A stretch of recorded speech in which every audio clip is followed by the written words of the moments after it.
Viewers and subs. So after a long awaited time, Masicka finally released his 438 album December 3rd, 2021. And the sales came in and it showed us the number and everything, but we're going to have a discussion about it and what I think about all of this. Disclaimer also is that this is just my personal view. If you disagree, be sure to let me know what you think instead. Viewers and subscribers, welcome to another video from leemillerrtv. If you are new to the channel, please subscribe, click the notification bell so you can be the first to be notified of new contents. Don't forget to like, share, and also comment your thoughts below. With that being said, let's get to business. So what do I think about the album? Let's start with the positives. I listened to this album more than once as I wanted to be as unbiased as possible. I personally do not dislike Masicka's music because I think he plays a necessary existence in the dancehall world. So with that being said, there are a few songs on the album that I definitely appreciated. The first out of the few was the collaboration with Dexter Daps. It's the second collab with Dexter and I didn't feel disappointed as always. The energy was right and the song was good. Dexter Daps met expectation with this song and showed that he can step out of the girls' zone and make a gun song sound tough. As in, me not going into details, however, at one point he was like saying, yo, me no see a man a chuck off, because okay, mama, you not bother bumbo clat, as me. So, the way him fit that, with the rhythm, the tempo of the song, as well as the rhyming ability, that was a good way to put it. Then he had Statue, Pussy couldn't hire me for fire me, Ministry Society, as me. Then, dog all of a line, he must say, oh, Pussy couldn't run my head, they pull the jars up back, go through the door, baby, and try that. So, you see me, them songs they can go on. Pain with Flop Car, Never Tree, but Moments with Steph London was really surprising because that's not normally Masicka's forte with a girl song. But to me, I would say it was his best female collaboration to date. And finally, I have Story with Puffy and Tyler, lived up to its caliber following part 1 and 2. If Masicka smart too, he could have chop a video with that and definitely get some more views on that. So these songs me can re-listen and like I say, Masicka is a good artist for sure and my artist like that, but as a lover of dancehall music, me attack it as it is. As you mean, it was a decent project. The song that I like were definitely well written as well, so me acknowledge him talents there. So again, now here is my question. The name of the album is 438 and he did explain the angelic meaning behind it, but how or where did that tie into the album? It seems more like he just saw the number a lot, like he said, and just decided to go with just that as the sole reason after seeing that there was a positive meaning behind it. That is okay, I guess, since there weren't any high motive to the name. No, I'm not sure I understand what the lead song on the album was.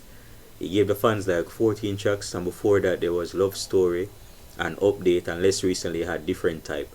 But none of those songs posed a leading single or matching anything like to the title 438. So when you look at Topprize, you see a single called Topprize. You see the cover art depicting several stories and how it corresponds with everything. Just as an example so you can see where I'm getting at. Another thing that was of concern is the songs that was placed on the album. From a business perspective, They Don't Know was a successful song and I believe would have correlated to the meaning behind 438 of him finally making it to a certain level and the struggles that had to be overcome to do that.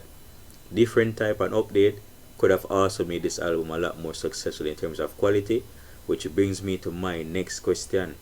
Where is the classical album that was promised to the dancehall community?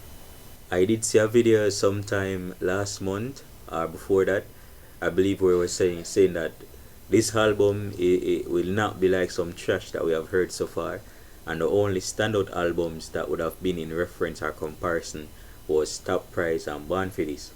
I'm going to know if Masicka are this in boss. Now, this is my problem. You can't talk them way about other people's work and not exceed certain expectation. This was really just another average album in my eyes. Nothing special, nothing where he showed a different style, where you had to say like, I can't aim this. Is it me? You probably say about Lee Miller, enough tough song today. Yeah, that may be so.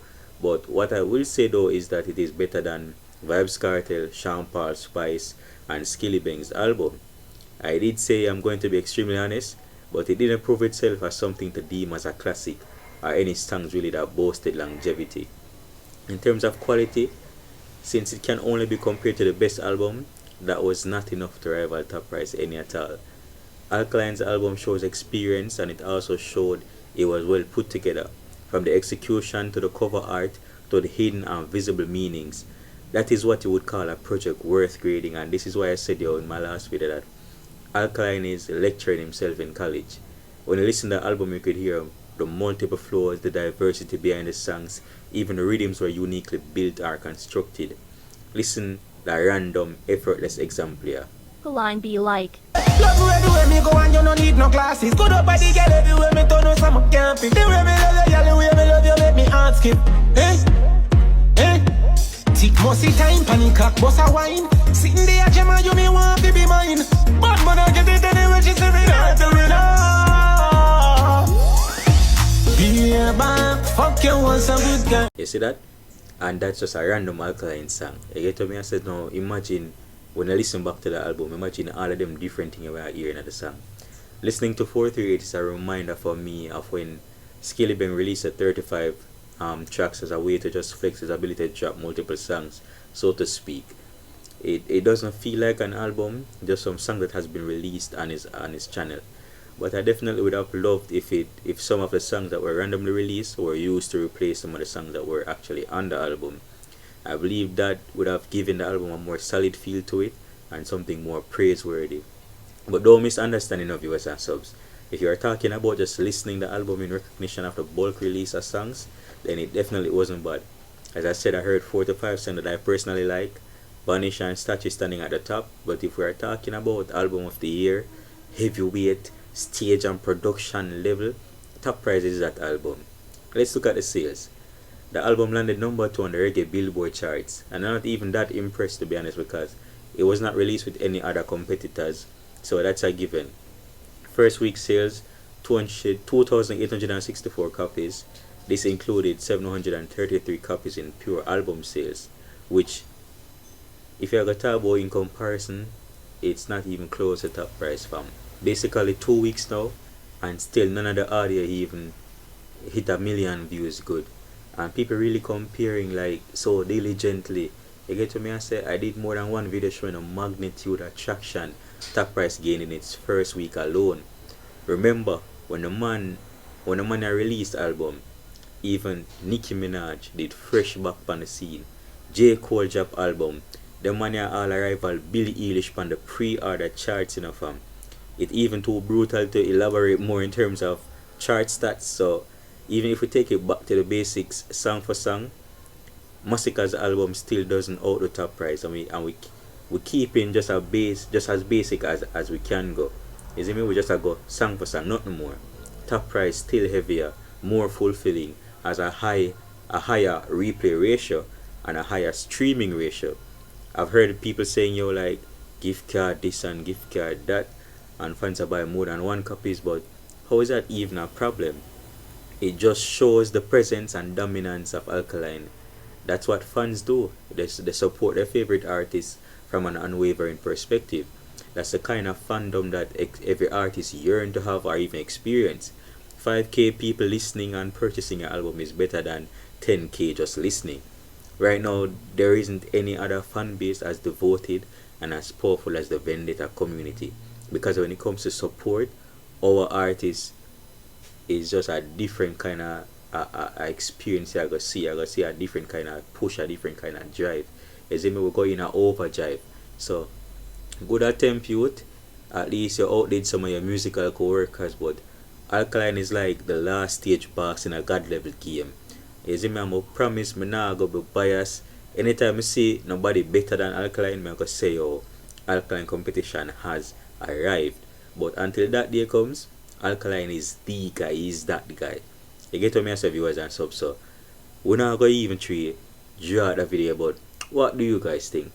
How did you rank this album amongst the others, and what song did you heard and like? As a vlogger, it's my job to listen to every artist and be in the know of what's happening and be able to provide updates to you as consumers of the music. So let me know what you think in the comment section. It wasn't of the same class as Topprize at all, but better than the others in my personal opinion. Is it maybe just adjust the video so people can see this and just understand that there is no comparison that needs to be done. in regards to Alkaline. You can compare it to everything else, but not in regards to the man himself. But if you have made it this far into the video, consider subscribing. Don't forget to like, share and comment. As always, pleasure was mine. I'm out.